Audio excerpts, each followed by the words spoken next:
Hello guys, today I'm gonna show you how you can pull out any objects that has fallen between the drum and the chamber in the Whirlpool TDLR.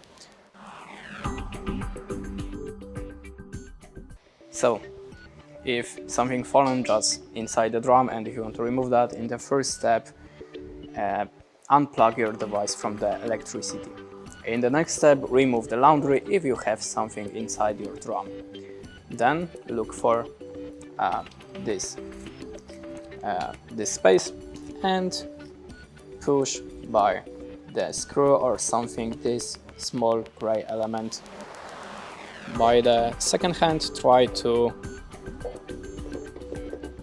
push to the left side, to the right side, this cover.